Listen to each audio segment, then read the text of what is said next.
Hello friends, রংধনু রান্নাঘর থেকে সবাইকে স্বাগত জানিয়ে শুরু করছি নতুন একটি রেসিপি দেখার জন্য। আজকে আমি তৈরি করব হালিম মিক্স। আমি আজকে বাজারে কেনা হালিম মিক্স দিয়ে তৈরি করব। অনেকে প্রশ্ন থাকতে পারে, বাজারে কেনা হালিম মিক্স দিয়ে রান্না করলে নাকি স্বাদ আর টেস্ট পারফেক্ট আসে না। এই রেসিপিটা দেখে আপনারা কিভাবে শাহি হালিম মিক্স তৈরি করা যায়, এই বাজারে কেনা হালিম মিক্স দিয়ে আজকে আমি তৈরি করে দেখাবো। তাহলে চলুন, প্রথমে আমি এখানে হালিম মিক্সের প্যাকেট খুলে, দুইটা প্যাকেট থাকে আর ভেতরে একটা মশলা থাকে, একটা শস্য দানা থাকে। শস্য দানাটা প্রায় 200 গ্রামের মতো আছে। এখন আমি একটা বাটিতে ঢেলে নেব আর দিয়ে দেব মেজারমেন্ট কাপে 3 কাপ গরম ফুটানো পানি। অল্প অল্প দিয়ে একটু মিশিয়ে নিতে হবে, একেবারে দিতে যাবেন না, তা না হলে কিন্তু গুটি গুটি দানা দানা ভাব হয়ে থাকবে, মিক্সড হতে যাবে না। দিয়ে আমি ঢেকে রাখবো 1 ঘন্টার মতো। আপনাদের কাছে হাতে যদি সময় কম থাকে 40 মিনিটের মতো রাখলে হয়ে যাবে। এদিকে আমি 700 গ্রামের মতো মুরগির মাংস নিয়েছি। এখন আমি একটি কড়াইতে পর্যাপ্ত পরিমাণে সয়াবিন তেল দিয়ে দিয়েছি আর আমি এখানে মেজারমেন্ট কাপে 2 কাপ পেঁয়াজ কুচি দিয়েছি। পেঁয়াজটাকে আমি বেরেস্তা করে নেব, অর্ধেক উঠিয়ে রাখবো আর অর্ধেকটা দিয়ে আমি রান্না করব।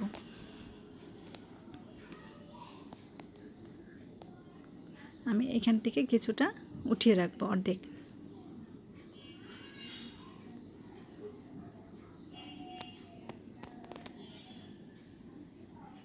আর বাকি পেঁয়াজটা দিয়ে আমি রান্না করব। এখন এখানে যে 700 গ্রামের মতো মাংস নিয়েছি, আমি এখানে মাঝারি আকারে কিন্তু কেটে নিয়েছি, বড় করিনি আবার ছোটো করিনি, আপনার পছন্দ অনুযায়ী কেটে নেবেন। আর এখানে কিন্তু যে কোনো মাংস দিয়ে রান্না করতে পারবেন। মাংসটা দিয়ে এখানে আমি হাফ চামচ হলুদের গুঁড়া, হাফ চামচ মরিচের গুঁড়া, হাফ চামচ জিরে গুঁড়া দিয়েছি। প্যাকেটে কিন্তু মশলা থাকে, তারপরও যদি এই গুঁড়া মশলাটা দেন তো টেস্টটা ভালো আসবে। একটু ভালো করে মিশিয়ে নিতে হবে। আর প্যাকেটে যে মধ্যে যে মশলাটা রয়েছে, এখানে 4 টেবিল চামচের মতো রয়েছে, এখানে আমি 3 টেবিল চামচের মতো মশলাটা দিয়ে দেব। এখন দিয়ে একটু ভালো করে মিশিয়ে নিতে হবে আর চুলার আঁচটা মিডিয়াম টু হাই থাকবে।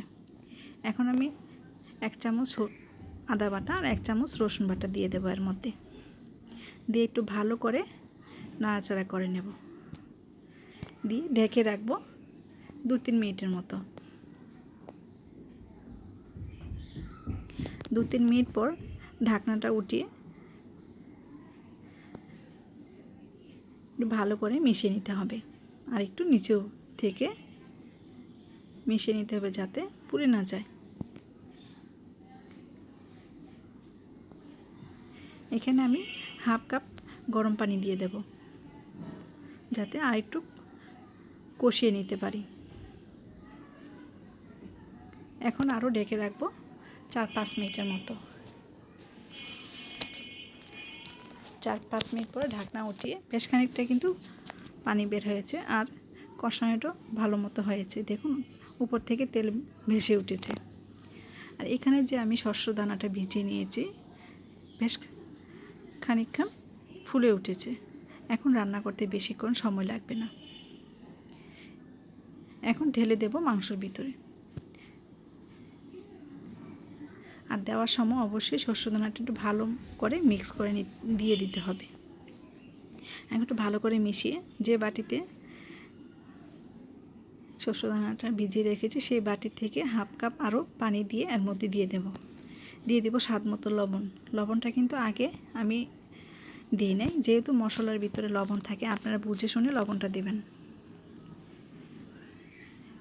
এখন আরও আমি 2-3 মিনিট অপেক্ষা করব। 2-3 মিনিট পর কিন্তু নিচে থেকে একটু ভালো করে মিশিয়ে নিতে হবে আর অনবরত নাড়তে হবে। এখন যেহেতু শস্য দানাটা দিয়েছি, নিচে লেগে যাওয়ার চান্স থাকে। আপনারা যদি একটু বেশি পাতলা খেতে চান আর একটু, তো এখানে আরও 2 কাপ পানি দিয়ে দিবেন। যেহেতু আজকে আমি হালিমটা একটু ঘন ঘন তৈরি করব। এই যে রেখেছিলাম আরও 1 টেবিল চামচ গুঁড়া মশলা এখন আমি দিয়ে দেব 1 টেবিল চামচ পেঁয়াজের বেরেস্তা। এ পর্যায়ে দিলে কিন্তু হালিমের ফ্লেভার টেস্ট ভালো আসবে। আর এদিকে আমার শস্যদানাটা কিন্তু সিদ্ধ হয়ে গিয়েছে। এখন চুলাটা বন্ধ করে আমি 4-5 মিনিট রেখে দেব, তারপর পরিবেশন করে নেব। হালিমের ক্ষেত্রে একটু গরম গরম খেতে ভালো লাগে। আমার এই রেসিপিটা আপনাদের কাছে যদি ভালো লেগে থাকে, যারা এখনও আমার চ্যানেলটাকে সাবস্ক্রাইব করেন নাই, প্লিজ আমার চ্যানেলটাকে সাবস্ক্রাইব করে দেবেন। আর এই রেসিপিটা দেখে আপনার বাসায় একবার হলো বানিয়ে দেখবেন। আশা করছি আপনাদের কাছে ভালো লাগবে। আর কেমন হয়েছে কমেন্ট করে জানাবেন।